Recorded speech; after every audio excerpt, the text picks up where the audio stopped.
2023년 2월 3일 금요일입니다. 실전 경매 제41강이고요. 오늘은 보니까 이제 대법원 2010만 900 결정에 대해서 제가 말씀을 드려보겠습니다. 그래서 오늘 또 썸네일의 제목, 오늘 방송 제목 주제가 보니까 전세권자가 전세 목적물을 경매 신청하였는데 자녀 전세 금액을 낙찰자가 이제 인수하는 그런 경우입니다. 이게 이제 대법원 2010만 900 결정 관련된 것인데, 우리 투자자 입장에서는 이제 이런 유형의 물건은 뭐 어차피 전세권자가 자기 전세금 다 받아가니까 명도하는 데는 큰 문제는 없지 않겠느냐 하는 그런 생각도 가지게 되거든요. 가지게 되는데 일단은 2010만 900 결정 요 사건 스토리는 말이지요. 이 영상물도 아마 저희 채널에 다른 영상물에 올려져 있을 겁니다만 또 말씀드릴게요. 뭐냐면 이게 최초로 A라는 사람이 전세권 설정을 하고 같은 날짜에 확정일자를 받았고요. 전세 보증 금액은 5천만 원이고, 그 상태에서 A가 그 이후에 며칠 있다가 전입신고를 하였고, 그 상태에서 B가 압류하고 C가 가압류하고 B가 압류를 했습니다. 이 상태에서 C가 강제 경매 신청을 한 사건이에요. 이게 C라는 사람이 본안 소송에 의한 판결문으로 강제 경매 신청했거든요. 그러니까 D라는 양반이 약 한 3천여만 원에 낙찰을 받았어요. 낙찰받고 이제 이 2010만 900 결정이 결정문이 왜 어떻게 나왔느냐. 그러니까 D가 전세권자 A였잖아요.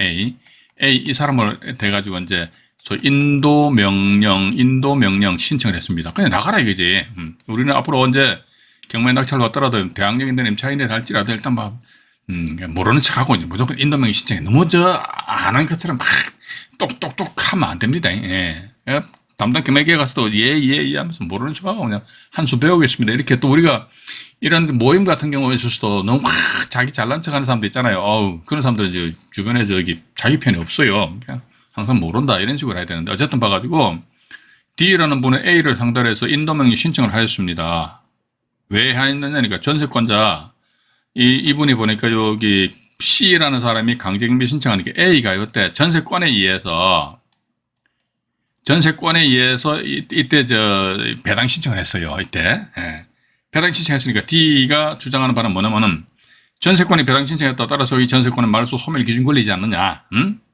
말소 기준 권리단 말이지. 또 나아가서 이게 우리가 2008마 212 결정을 보게 되면은 어쨌든 전세권하고 같은 날짜에 전입신고했잖아요. 그죠? 그럼에도 불구하고 임차인으로서 대항력은 언제다? 그 다음 날이다. 따라서 전세권 그 이후니까 212를 말씀드리는 겁니다.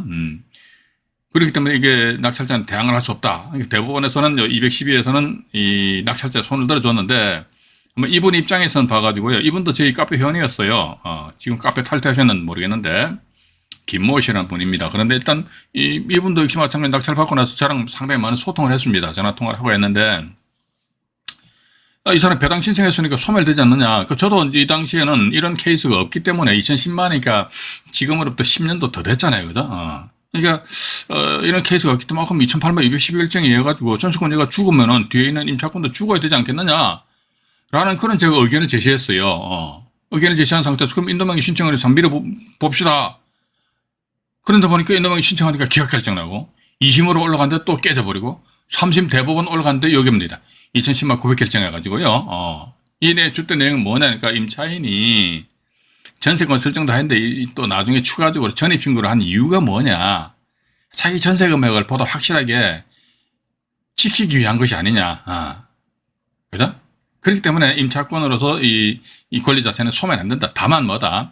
요렇듯이 압류 등기보다도 A가 만약에 나중에 전입신고를 하였다면은, 나중에 전입신고를 하였다면은 그때는 뭐다. 이 A는 뭐다. 임차권을 소멸한다. 당연하다. 그죠? 그러니까 만약에 이 압류보다도 나중에 전입신고하였다면은 임차권을 소멸한다. 그러면 그 결정문으로 미루어 봐가지고 압류가 하나의 이제 소멸 기준 권리지 않느냐. 우리는 그렇게 볼 수 있거든요. 그죠? 자, 그래서 여기서 말씀드립니다. 시중에서 일부 경매 영상물 중에서 보면 말이죠. 전세권이 소멸 기준 권리다. 그러니까 두 가지가 있다요. 첫 번째 뭐 봐가지고 공동주택에 설정된 선순위 전세권이 임의경매 신청하면 전세권 소멸 기준이랍니다. 그건 맞아요. 두 번째가 뭐냐니까 제3자가 경매 신청했다. C는 제3자죠. 이거 잘 들으세요. C가 제3자입니다. 제3자가 강제경매 신청했잖아요. 강제경매 신청했을 때 A가 배당 요구하면 전세권은 말소 소멸 기준 권리된대요. 자, 그럼 이게 참 좋아요. 이게 진짜 배당 요구함으로 인해서 A 전세권이 소멸 기준 권리가 되면 정말로 우린 좋다 이거지. 왜? 이게 죽어버리잖아. 그죠? 그럼 이도 죽어버리잖아. 근데 2010만 900 결정과 관련된 사건 내용에 의하면 뭐다? B 압류보다도 나중에 이 A가 전입신고를 했다면 그때는 임차권은 죽는다. 그러면은 그 내용으로 미루어 봐가지고 B 압류 요것이 소멸 기준 권리이지 A가 소멸 기준 권리는 아니잖아요. 그죠? 그래서 제가 아마 지난 그 39강인가에서 말씀드린 것 같은데요. 이 전세권은 배당 요구했다 이게 선순위 전세권이잖아요. 배당 요구했으면 단지 이 사람보다 이 전세권은 경매시 매각으로 소멸되는 그런 이거 근거는 뭐냐 이게 민지법 몇 조입니까? 91조 제4항 단서 조항에 의해서 소멸된다 이거지. 그러니까 소멸과 소멸 기준 권리는 틀리다라고 제가 분명히 말씀드렸죠, 그죠? 어감부터 틀리잖아요. 소멸은 그냥 죽는 거야. 소멸 기준은 뭡니까? 지가 기준이 돼가지고 지가 기준에서 그 지보다 나중에 설정 내지 성립된 권리는 다 죽는 거야. 그죠? 그러니까 소멸과 소멸 기준 권리는 엄연히 틀립니다. 그래서 혹시 여러분들은 말이죠. 아니다 무슨 소리냐. 제3자가 경매 신청했을 적에 전세권자가 배당 신청하면 말이지 전세권 소멸 기준 권리 된다. 라고 이랬을 적에는 대법원 2010만 900 결정요 사건에 의해 가지고 A라는 사람이 나중에 B가 압류보다도 나중에 전입신고하면 그때 이게 전세권 소멸한다. 임차권은. 그런데 만약에 그렇지 않다면 임차권은 불소멸한다. 그럼 자, 요 앞에 요건 불소멸한다. 뒤에면 소멸한다 이거지. 그러면 이 사건에 있어서 말소 기준 권리가 어떤 거냐? B 압류 등기지. A 전세권이 아니잖아요. 그죠? 일단 그런 식으로 여러분들이 반박을 하십시오. 그러니까 제가 보는 관점에 있어서는요. 유튜브 상에서 방송하는 내용들 중에서 물론 제가 뭐 남의 채널에 대해서 뭐 감나라 대추나라 이야기할 뭐 그런 자격도 없어요. 그런데 저도 다른 채널 많이 봅니다. 많이 보면 딱 보면요. 그것도 이제 제가 좀 성격이 급해가지고요. 뭐 상대 배속 속도를 상당히 빨리 해서 봅니다. 다다다다다 보면 딱 보는 게 틀린 게 많아요. 제가 보는 관점에서 저거 틀렸다. 물론 사실 그렇습니다. 제가 이렇게 말씀드리는 부분에서 이거 모르고도 그냥 경매해서 어떤 막 황소 뒷걸음질 치다가 돈 버는 경매 투자해서 돈 벌 수도 있어요. 근데 자칫 잘못하면 완전히 막 박살나버린다니까요. 그죠? 그렇기 때문에 하나를 알더라도 제대로 똑바로 알자라는 그런 측면에서 말씀드리는 것이라는 것이죠. 그래서 뭐 다른 채널 뭐 제가 비판하고 참고로 다른 채널 비판합니까? 비난할 필요도 없고 그냥 그 사람들 각자 자기네도 알아서 하는 것인데 그죠? 그래서 2010만 900 결정 요 사건 내용에 대 가지고요. 물건 내역이 부산 금정구 구소동에 있는 오피스텔입니다. 오피스텔이고요. 사건 개요 2008 타경 이 사건 번호로 나와 있습니다만 이것도 제가 조금 이따가 이 경매 정보지를 우리 시청자 여러분들에게 보여드릴게요. 보여드리면서 실제 차근차근 말씀드릴게요. 그러니까 이제 2010만 900 결정 사건 내역이 스토리가 이렇습니다. 제가 조금 전에 말씀 안 드렸습니까? 갑이 전세권 설정하고 확정일자 받았대요. 전세금 5천만 원이래요. 그러고 나서 왜 전입신고는 나중에 하고 확정일자를 먼저 받았냐? 이런 것도 우리가 궁금해할 필요는 없는데 궁금해하시는 분들이 간혹가다 계시는 것 같아. 이런 시잘데없는 관심 가지면 안 됩니다. 그런데 혹시 이제 그런데 관심 가지시는 분 계실까 봐 말씀드리는데 이때 뭐다 임대차 계약 체결했어요. 임대차 계약 체결해가지고 이 갑이라는 사람 사이에 임대차 계약서를 가지고 있는 거예요. 가지고 있는 상태에서 그냥 동사무소 가가지고 확정일자 뚝뚝 받은 겁니다. 아니면 확정일자는 동사무소 아니면 또 공정인 사무소 또는 어딥니까? 등기소, 그죠? 에서 이제 확정일자 받을 수 있거든요. 그러고 나서 이제 며칠 있다가 한 4일 정도 있다가 전입신고를 하셨다는 겁니다. 그 뒤에 부산시에서 압류가 들어오고 신용보증기금입니다. 신용보증기금에서 가압류 치고 그 이후에 또 부산시에서 또 압류가 들어온 상태에서 신보죠, 그죠? 신보가 강제경매 신청하니까 어린한 사람이 3,122만 원의 낙찰을 받으셨는데 여기 갑 전세권 이 사람은요 신보가 강제경매 신청하니까 그 뒤에 배당 전세권에 의해 가지고 전세권에 의한 배당 신청을 하셨어요. 하신 상태에서 제가 조금 전에 또 칠판에서 개략적으로 말씀드렸는데 이 사람이 왜 전입신고를 하였느냐? 자기 전세금 5천만 원을 확실하게 확보하기 위해서.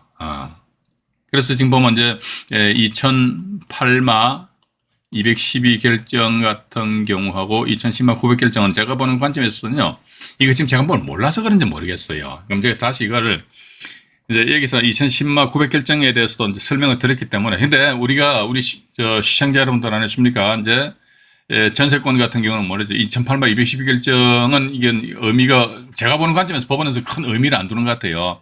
임차인의 보증금 보호 차원에 있어서 2010만 900 결정, 전세권자죠, 그죠?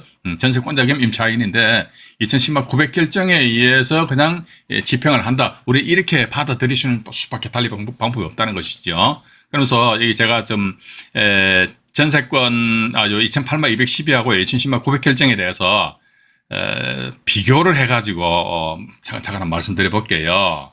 뭐냐면 이게 편의상 210이라 할게. 212 하니까 이게 쭉 선을 그어요. 그래서 210인데 A라는 사람이 전세권 등기하고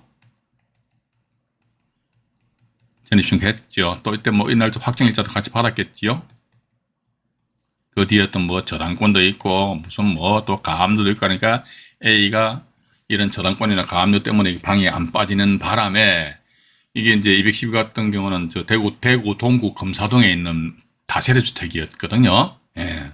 근데 이게 A라는 사람이 전세권에 기해서 다이렉트로 임의 경매 신청을 하셨습니다. 근데 이분의 전세 금액이 얼마다? 5,500만 원입니다.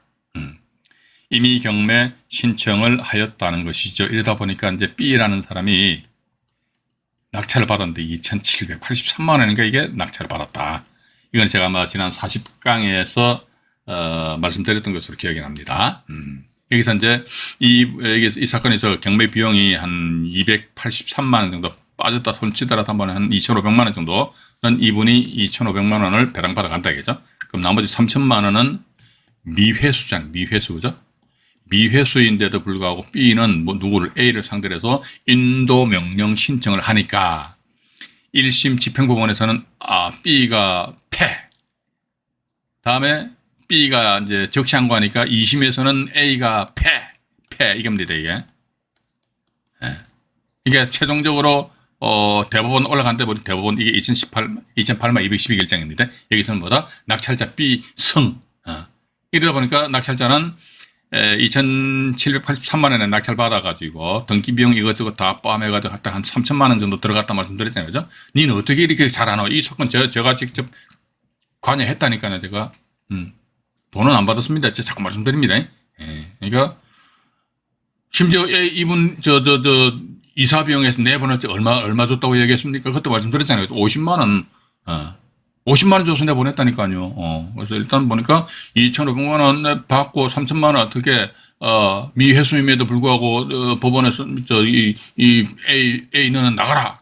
그러니까 봐가지고 일단 그냥 B 입장에선 3,000만 원 인수 안 하고 순수하게 3,000만 원 투자했다가 몇 년 있다가 다시 한 7,000만 원 선에서 팔고 빠져나와 버렸다 이거죠. 그죠? 빠져나와 버려내서 뭐 1년에 말이죠. 한 돈 1,000만 원씩 어떤 수익을 발생시키고 이런 말씀 안 드렸습니까? 그죠? 이 사건에 있어서요. 또 212가 있고 다음에 900 결정입니다. 900 결정. 212와 900에 대해서 제가 한번 비교 분석을 한번 해보시라고 말씀드리는 겁니다. 이게 보니까 900 결정 같은 경우는 어떻게 됐느냐. 그러니까 여기 보니까 A라는 사람이 전세권 설정하고요. 다음에 확정일자를 받고 A가 4일 있다가 전입신고를 하였고 여기 다음에 뭐 B가 압류 부산시입니다. C가 신본대 가압류. 다음에 다시 B가 또 압류를 해버렸어. 이 상태에서 신보가 C가 강제 경매 신청을 하니까 여기에 A라는 사람이 이 사람이죠, 그죠? 전세권에 의해 가지고 물론 이분이 이제 임차인으로서 배당 신청을 하면은 뭐 이런 2010만 900 결정이라는 대법원 결정이 나올 수가 없어요. 왜냐면 임차인으로서 전입 신고했다. 근데 임차인으로서 배당 신청했잖아요. 전입 신고에 배당 신청이니까 배당 신청을 하였다 하더라도 이분 같은 1등으로 다 배당 받는단 말이에요. 만약에 이분 전세금 5천만 원인데 이게 A가 이제 여기 전세권인데 어쨌든 봐가지고 D라는 사람이 약 한 3,100여만 원 선에서 낙찰을 받았단 말이지요. 근데 봐가지고 이분이 전세권이 아니고 만약에 임차인으로서 배당 신청을 하였다 이거죠. 그랬을 경우는 예를 들어 3,100만 원이다. 그럼 3,100만 원에서 경매비용 한 100만 원 나갔다 치고 3천만 원을 이분이 임차인으로서 이제 배당받았단 말이죠. 그럼 3천만 원 배당받았습니다. 그럼 나머지 2천만 원은 미배당이다. 이 경우는 낙찰자가 꼼짝 못하고 인수를 해야 됩니다. 따라서 이런 경우는요, 2010년 900 결정이라는 게 결정문이 나타날 수가 없다는 겁니다. 근데 이 사건 같은 게 임차인이 아니고 이 사람이 전세권자로서 배당 신청했다는 겁니다. 예. 전세권자로서 배당 신청했다. 그럼 여기서 가만히 보니까 말이죠. 이걸 제가 또 분필 색깔을 좀 바꿔가지고요. 잠깐만요. 어떤 색깔로 할까? 빨간 걸로 해버릴게요. 예. 212하고요. 900 결정에 제가 보는 관점에서 큰 차이점은 뭐냐 그러니까 212는 지가 직접적으로 경매 신청했어요. 212는. 그죠? 근데 900 같은 경우는요, 제3자가 경매 신청한 거 아닙니까? 제3자. 그죠? 제3자가 경매 신청하는 이 사람이 배당 신청을 하였다 하더라. 근데 212 같은 경우는 본인이 직접 경매 신청했는데 212 결정의 원심 결정인 대구지방법원 2007라 328 결정입니다. 그 결정에 의하면 말이지, 전세권 이때지 전입신고 같은 날짜인데 대항력은 언제요? 그 다음 날이지. 따라서 전세권은 경매로 소멸되지. 그러면 대항력은 전세권 그 다음이지. 따라서 소멸 기준 권리보다도 나중에 대항력 발생했지. 따라서 임차권 죽어라. 이게 212 결정이에요. 임차권 죽어라. 그렇기 때문에 이분 같은 경우는 나머지 3천만 원 있잖아요. 최소 안 한, 부담 안 한다니까요. 그런데 900 결정 같은 경우는 뭐냐 하니까 전세권 확정일자 전입신고했다. 이 상태에서 제3자가 경매 신청을 하였다. 그런데 얘가 왜 전입신고를 했냐 이거지. 자기 전세금 5천만 원을 보다 확실하게 지키기 위해서 이렇게 전입신고를 했다 이거지. 그렇다면 뭐다. 전세권은 배당 요구했지. 그 배당 요구가 민지법 몇 조입니까? 다시 적어드릴게요. 91조 제4항 단서 조항에서 소멸된다 할지라도 임차권은 불소멸이다 이거지. 비록 전입신고가 전세권보다도 나중에 되었다 손짓더라도 임차권은 불소멸한다. 다만 여기 봐가 B 압류보다도 나중에 이 사람이 전입신고하면 당연히 이것은 소멸한다. 이런 식으로 212와 900 큰 차이점이 있습니다. 그래서 제가 모르겠어요. 제가 머리가 아둔해서 그런 건지 모르겠어요. 봐가지고. 근데 212와 900의 큰 차이점은 뭐냐니까 이게 212는 본인이 직접 경매 신청한 것이고 900 결정은 뭐다. 다른 사람이 경매 신청을 하였을 때 이 사람이 배당 신청을 했다는 겁니다. 그죠? 예. 배당 신청을 한 그런 경우더라. 라는 거는 참 차이점이지 않겠느냐. 그런데 제가 지난 시간에도 212 결정과 관련된 그 현재 경매 진행 중인 사건 아니십니까? 오늘도 지금 몇 건 더 보여드릴게요, 제가. 여기 정말 똑같은 사안이란 말이지. 그럼에도 불구하고 법원에서는요, 212를 개무시한다니까 제가 말씀드리잖아요. 저는 212 이거만 이야기 나올 때마다 열받아, 봐가지고. 왜 열받는지 알아요? 눈앞에서 돈이 휙 와도 가버리니까. 그러면 돈이 뭔지 말이지. 그러니까 212 결정 사건과 똑같은 케이스인데도 불구하고 집행법원에서는 2010년 900 결정에 의하면은 임차인의 보증금액을 보다 확실하게 지키기 위해서 전입신고까지 하였기 때문에 따라서 임차권은 불소멸한다. 근데 212는 소멸한다. 이게 헛갈린단 말이죠. 그죠? 그래서 제가 항상 제 말씀 안 들었습니까? 그러니까 이렇게 사람 헛갈리게 하지 말고 이걸 아예 폐기처분해버려. 폐기처분하는 거죠. 없애버려. 이거지. 근데 아직 안 없어졌다고 제가 지난주 40강에서 대법원 2008마 212 결정에 대해서 결정 원문을 시청자 여러분들에게 보여드렸던 것으로 기억이 납니다. 2023년 1월 31일 현재요. 대법원 2008마 212 결정은 아직도 싱싱하게 살아있습니다. 살아있다니까요. 이거 죽여라, 이게 죽여라. 그래서 제가, 제 생각인데, 이게, 혹시 이런 소송 절차에 대해서 잘 아시는 분들은요, 저한테 전화를 한번 한 통화 주시든지, 이렇게 해주시면 대단히 감사하겠습니다만, 이런 경우다. 이 결정은 뭡니까? 법원의 집행에 불복하니까 적시항고, 재항고에 따른 어떤 결정에 의한, 최종 결정을 받아낸다는 것이죠. 그러니까 결정이라는 것은요, 불복한다 그러면요, 적시항고 하니까 일방적으로 낙찰자가 예를 들어가지고요, 인도명의 신청하잖아요. 그죠? 낙찰자가 인도명의 신청을 해버립니다. 이걸 또 잠깐만요. 자, 보입시다, 이게. 예를 들어가 낙찰자 인도 명령 신청한다는 것은 낙찰자 일방적인 행위잖아요. 그죠? 쌍방 행위가 아니잖아요. 일방 행위잖아요. 인도명의 신청합니다. 그러면 법원에서 이게 타당하면은 인도 명령 결정을 내려줘요. 항상 신청에는 결정입니다. 경매 신청하면 경매 개시 결정 이렇게 됩니다. 근데 이 법원의 결정에 대해서 불복하는 자는 즉시 항고, 뭐 항소 상고, 오늘 보니까 조국 전 법무부 장관 1심 판결이 2년 그 징역형이 떨어졌더라고요. 이제 법정 구속은 안 당했는데, 그런데 일단 봐가지고 그런 소송 같은 경우 말 그대로 뭐 원고 피고 이런 식으로 싸움할 수 있는데, 요 경우 같은 경우 뭐 인도명의 신청에 의해서 타당하면은 결정, 인도명 결정에 대해서 그냥 타당하면 그대로 오케이 하는 건데, 인도명의 결정이 내 불복한다면 여기 또 적시항고 또 이게 내 마음에 안 들어 그럼 또 어떻게 한다 하더니 재항고. 아까 뭐 조국 장관 같은 경우는 뭐 항소를 한답니다. 1심 판결에 불복하면 항소하는 거야. 항소한다면 어떻게 해? 항소하는 게 2심으로 올라갔어요. 2심 판결에 대해서 불복하면 그때 상고, 이 대법원 올라갑니다. 요거 좀 틀립니다. 적시항고, 재항고, 항소, 상고. 요것은 이제, 대법원까지 올라간다 하더라면요. 대법원 뭐 예를 들어 2023 가나 다 1, 2, 3 이렇게 나가고요. 적시항고, 재항고 한다면요. 대법원 2023 가나다라 땡땡땡 이런 식으로. 사건번 마냐 다냐 이렇게 나가거든요. 그런데 지금 제가 보는 관점에서는 2008마 212 결정입니다. 212 결정. 요 결정에 대해서는 이게, 저도 지금 제가, 그래요. 봐가지고. 과연 이게, 자꾸 제 말씀 안 들립니까? 제가 뭐 이런 공개된 자리에서 뭐, 저의 뭐 개인적인, 이렇게 개인적인 생각이겠죠. 아마 또 이제, 법률 전문가분들은 제가 이렇게 막 성질이 나가지고 막 입에 침을 막 튀기면, 정말 저 웃긴 놈이다. 이거 법도 모르면서 떠드나. 이렇게 생각하시는 분들도 계시겠지요.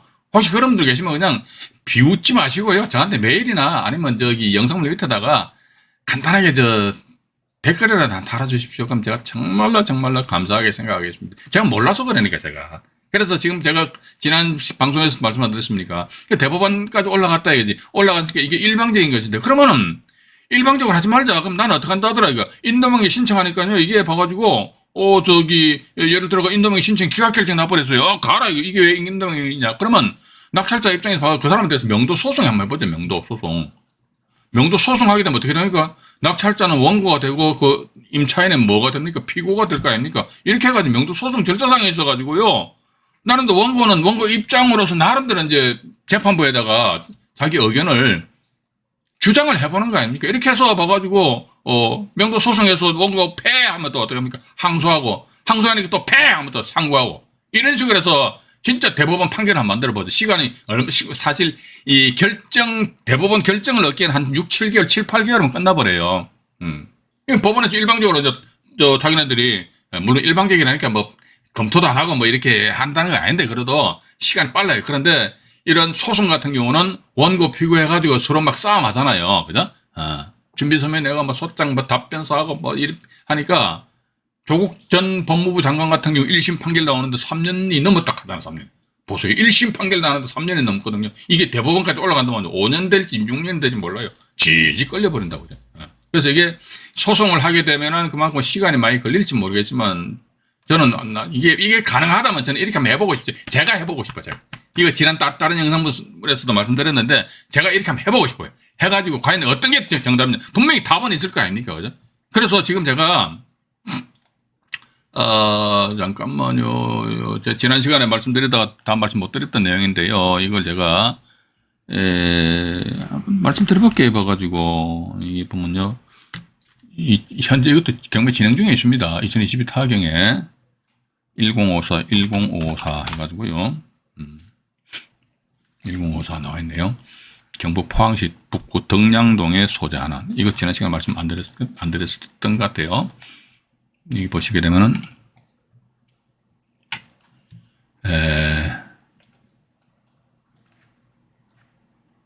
여기도 제가 212인데 이렇게 났잖아요. 그죠? 현재 2월 20일이 2차 매각 기일이에요. 근데 정모 시분이 전세권자입니다. 이번에 전세금 1억 9천만 원이에요. 이게 정확하게 212. 예. 제가 막 이런 거 볼 때마다 발짝 뛴다니까요. 야, 이거 왜 이게 212 결정이 똑 떨어지는 사건이란 말이야. 212가 똑같아. 근데 왜 212를 적용을 안 시키냐, 이거지. 예? 그러니까 뭔지는, 야, 그럼 차라리 이렇게 또 반복해서 말씀드리는데, 그럼 차라리 212 결정을 폐기처분 시켜버리라. 없애버리라. 이거는 212는 이거 아니다. 근데 그대로 뻗으시 놔둔단 말이죠. 그죠? 예. 그래서 이거를 한번 생각을 해보세요, 여러분들. 1차 가격이 2억 1천만 원인데 전세가 1억 9천 같으면 전세가격이 좀 높긴 높다, 그죠? 높긴 높은데 어쨌든 봐가지고 건물이 1억 4,700인데 예를 들어가 뭐 1억 한 5천, 1억 한 6천 정도 낙찰 받았다 치자 이거예요. 근데 전세금 높으니까 1억 8천만 원에 예를 들어 전세금 넣어버린다면요. 내 돈 1억 6천만 원 투자해가지고, 우와, 1억 8천만 원 수입이 들어온다 하더라도 그럼 완전히 무피 투자다. 내 돈은 한 푼도 안 들어가잖아요. 그죠? 예. 물론 이런 경우 된다면 이 전세권 대부분한테 대단히 미안하지만은 대단히 송구스럽지만 그런데도 이게 우리 경매인 입장이라면 이런 유행 물건들이 지금 많이 있다니까요. 많이 있는데 근데 보니까 우리 경매인들이 보니까 전부 다 모래알 같아. 예. 그죠? 이러다 보니까 각자 도생이야. 각자 도생. 예. 그래서 그런 걸 제가 생각하면은 굳이 뭐 제가 참 뭐리 잘났다고 말이지 그냥 이렇게 열받으면 스트레스 받고 스트레스 받아가 성질 빡빡 내면 뇌세포가 빡빡빡 죽잖아요. 그렇게 할 필요가 있겠나 하는 그런 생각이 드는데 일단 밑으로 내려가 볼게요. 보세요. 이게 210인지 900인지 보자 이겁니다. 정모시라는 분이 계시는데 전입신고가 2020년 7월 31일이에요. 그죠? 2020년 7월 31일이죠.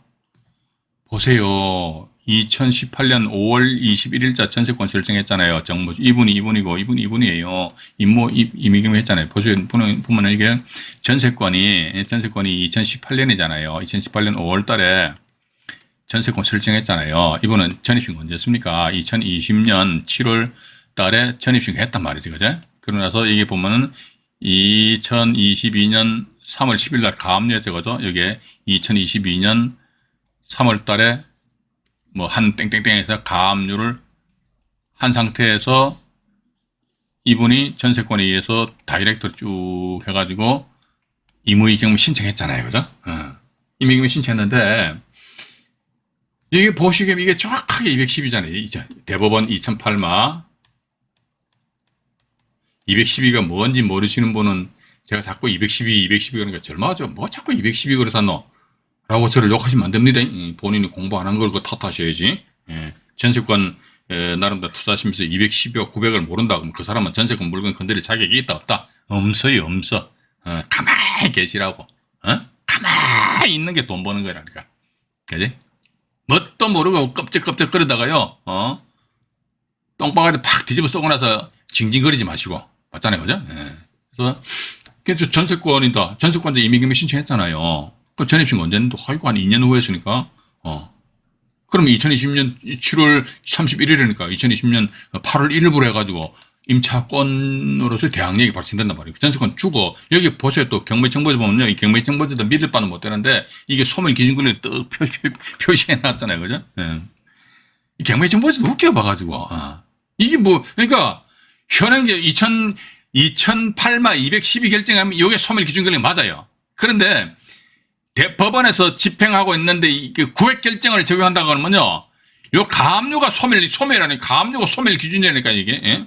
그러니까 우리 왔다 갔다. 그죠? 그러니까 저는 제발 이게 지금 제가 별 볼일이면 제 영상물이지만은 이걸 법원 경매 관련된 관계자분들이 좀 이 영상 좀 봐주셨으면 하는 그런 생각입니다. 보시고 한번 생각을 한번 해보시라고. 예? 생각해 보신 상태에서 제 혼자서 뭣도 모르고 막 과음 지른다고 하면, 야, 안중에 젊어지 무식한 놈 지금 저 머리 떠들어서 너. 사실은 그게 아닌데. 이렇게 생각하시면 사실은 그게 아닌데라면 그거를 저한테 한번 말씀을 해주시면요. 제가 정말 감사함을 느끼겠습니다. 자, 이건 더 보십시오. 보니까 그거잖아요. 이거 정확하게 212 결정인데 또 하나 더 보여드릴게요. 또 하나 더 보여드릴게요. 이게 잠깐 보면 제가 잠깐만요. 예, 이거는 보나마나 낙찰 받고 나서 인도명의 신청한다면 법원에서 아마 인도명의 신청 기각 결정 날 겁니다. 따라서 우리 투자자 입장에서는 이게 과연 투자 대상으로서 맞냐? 제가 볼 때 안 맞다. 왜냐면 1차 감정가 2억 1천만 원이란 말이죠. 그죠? 2억 1천만 원인데 뭐가지고 전세금 1억 9천원 제가 볼 때 안 가봐도 현장 안 나가봐도 이 전세금 1억 9천만 원 세다. 일단 그렇게 우리는 볼 수가 있는 것 같아요. 그럼 또 하나 더 보여드릴게요. 서울 서부지방법원입니다. 이런 물건 많다니까요. 지금 막 천지 빼가리, 천백 빼가리, 쎄버렸어. 53,418원. 은평구 불광동에 소재하는 도시형 생활주택입니다. 이게 우리가요, 요즘 보니까 깡통, 뭐, 전세, 또 전세 사기 해가 뉴스 많이 나오잖아요. 그죠? 남의 집에 들어가서 사시는 분들은 아니십니까? 전세금 설정할 때 잘 설정하셔야 됩니다. 예? 단지 뭣도 모르고 뭐 전세금 물건이니까 말이지. 아이고, 나중에, 일단 나중에 저 뭡니까? 비용도 제대로 회수하지 못하는 그런 경우 있을 수 있다는 겁니다. 이것도 제가 212인데 해놨잖아요. 얼마나 제가 미래에 남았으면, 나의 관심 메모에 212인데 이렇게 해놨겠습니까? 그죠? 이분이 정모 씨, 이분이 전세권자입니다. 이분이 전세금이 얼마? 3억 2,500만 원입니다. 근데 1차 감정 가격이 3억 5,800이네요. 이건요, 도생 같은 경우는 이게 전세 금액이 완전히 깡통이 엄청 높아버려. 그래서 이게 현장 가가지고 전세 시세 조사해 보시면요, 이거 2억, 3억 건데, 안 나올 겁니다. 근데 근본에 보니까, 1회 초에 따라가 2억 8,640만 원 나와 있지 않습니까? 그죠? 2억 8,640만 원. 근데 이런 물건도 우리가 투자 대상으로서 이게 사실은 212 결정인데도 불구하고 법원에서는 900 결정으로 이게 비스무리하게 흘러가 버리니까 그럼 이런 물건은 투자 대상에서 제외시키는 수밖에 다른 방법이 없어요. 제외시킨다고 그러면 이게 경매 물건 낙찰 안 되겠죠? 낙찰 안 된다고 이랬을 때 어떻게 이분이 전세권자 본인이 지가 낙찰로 들어가 낙찰 받아가지고요 채권 상해 신청하는 수밖에 다른 방법이 없어요. 그죠? 일단 그렇게 이제 보셔야 되는데 밑으로 잠깐 내려가 볼게요. 또 내려가 보면 또 이렇게 나와 있잖아요. 잠깐만요.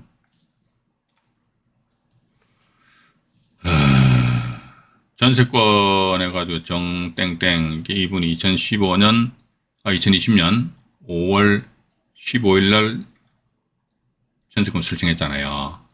근데 이분 보십시오. 전입 날짜 언제예요? 2020년 같은 날짜죠. 5월 15일이죠. 여기 대구 동구 검사동 사건도 같은 날짜에 전세권 설정하고 전입신고했잖아요. 그래서 확정일자 빨리 받으면 아무런 의미가 없어요. 근데 대항력이 있대요. 저는 이걸 과연 대항력이 있는 걸로 받아들여야 되는 건지 제가 지금도 헷갈릴 겁니다. 아마 지금 우리 현재 2기 실정 경매인데 또 2기가 끝나면 또 3기 또 강의할 거예요. 3기 강의할 때 또 이런 케이스 똑같이 이야기할 겁니다.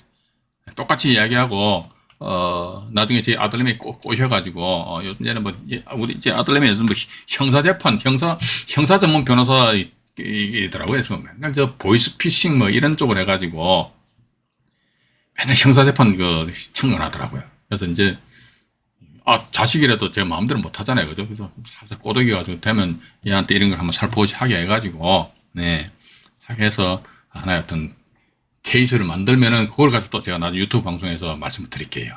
이번에 이렇게 했는데요. 소송을 제기하였습니다. 근데 제가 깨졌습니다. 여러분, 완전히 212는 빠이빠이입니다.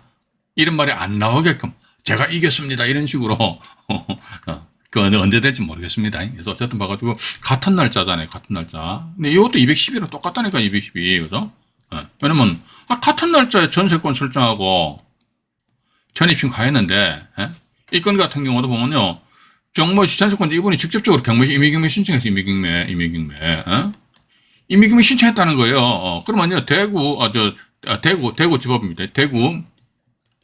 대구지법 2007라 328 결정문을 보게 되면요. 제가 전세권자가 경매 신청한 경우마다 전세권자가 경매 신청하고 공동주택이다 이랬을 적에는 그 경매도 뭐 어떤 경우 임의경매 신청하였다더라 이러면 이때 전세권이 하나 말소기준 권리가 된다 라는 말씀 드렸잖아요. 그럼 그 말소기준 권리가 된다는 근거는 뭐냐 이겁니다. 이거 대구지법 2007년 328 결정문에 나와 있다니까요.